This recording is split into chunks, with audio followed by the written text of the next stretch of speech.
in this story of today, Genesis 14, 1 to 12, we have the clique of the successful kings who became the slave masters that took others captive, and we have the clique of the enslaved kings. They were kings indeed, but then they were enslaved. That is another narrative you need to take note. That takes us to the next level now.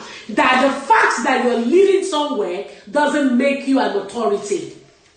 What makes you an authority is when we are placed at par with your contemporaries on the same level, you have equal strengths, and you're not lacking in anything.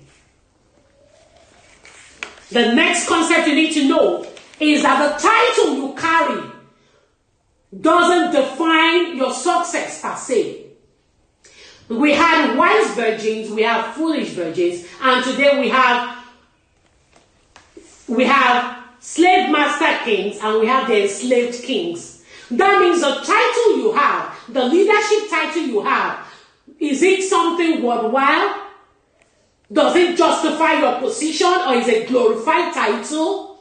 You need to know. So if you are a title holder and you know among your equals you are nothing, this is a time for you to improve yourself, work on yourself. It is time for growth. It is time for independence. It is time for you to leave the camp of the enslaved kings to become the free kings, the kings of kings. Not in terms of Christ, but when we talk about kings, we have the first ruler, high rulers, the lower rulers. Find yourself amongst the most notable kings. Now, among contemporaries, there are fractions, there are divisions. Still reflecting back on contemporaries, there are fractions among contemporaries, and that's why people that lived around the same time, you discover that some, even though being classmates, they're not friends. What happened? Were they not classmates? Were they not contemporaries? Were they not age mates? Were they not colleagues? What happens is difference in interests. They have different vision, and they disagree on certain things. They have differing viewpoints. So don't ever pitch your tent where you're not wanted, where your visions does not align with their vision, or where what you carry is not recognized or reckoned with. In picking your clique, in choosing who your friend is, bringing it home in a softer language. Now we go to 2C.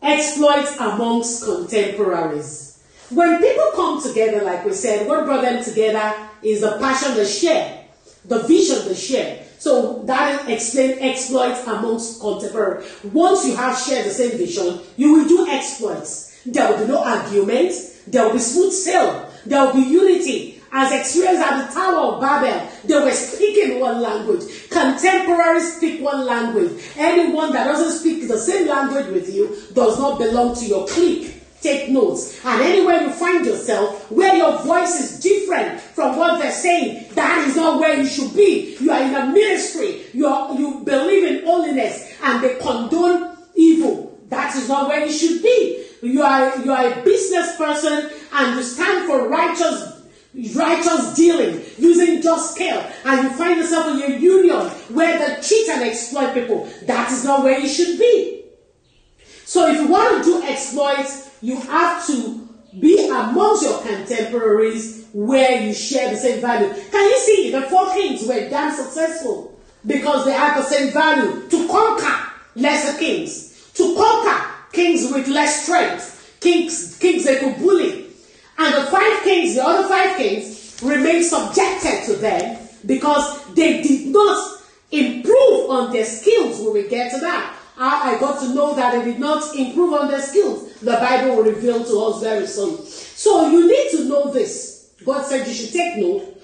Know this and know peace. In the world system, we have the takers who take by conquest, like the 4 powerful kings. And we have the givers who give, some give out of compulsion, like the ones under tributes. So givers are in 2 types, those who give cheerfully and those who give out of compulsion. So in the world system, the giver, we have the takers, we have the givers, we have the matchers. The takers prioritize taking. They don't care about other people. Those are the 4 kings. They kept taking, and they, to the point that they started taking by force, forcefully across all the lands.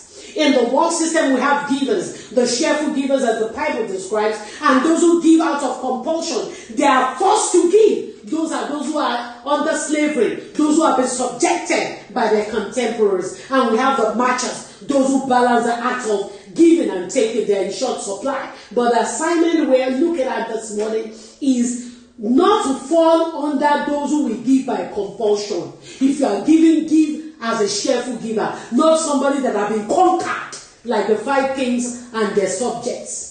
So do exploits and do it where you will not be a victim.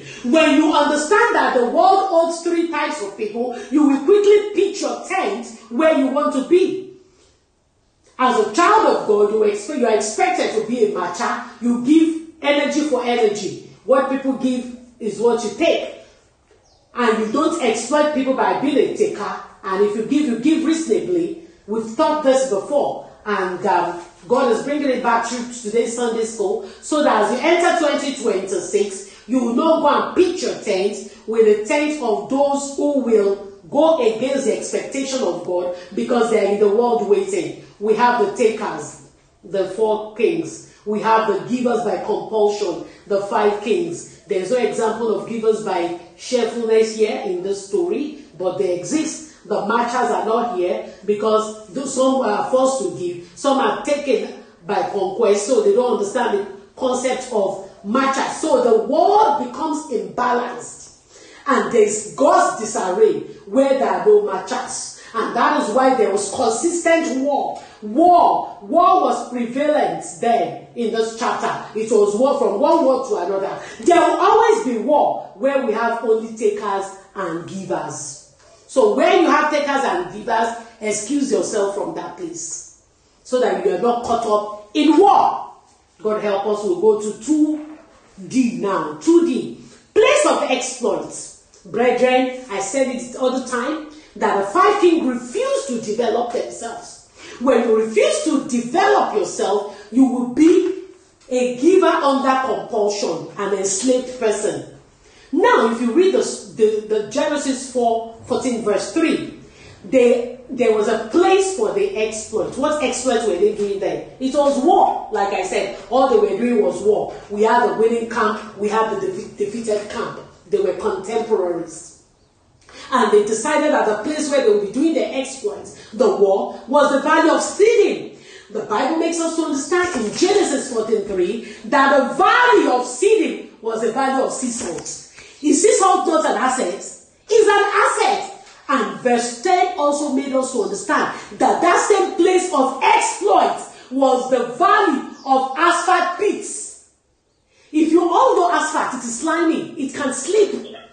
Asphalt is what they use in doing the road. When they're doing the road, can you go and step on asphalt? It will burn your feet. It has this high temperature and all that. And that is the place they chose to fight the battle. So these 4 kings, hear what the Bible says, and they fled. The asphalt made them fall, and they fled. So over the years that they have been fighting war at that valley, they have not mastered how to take care of the asphalt pits.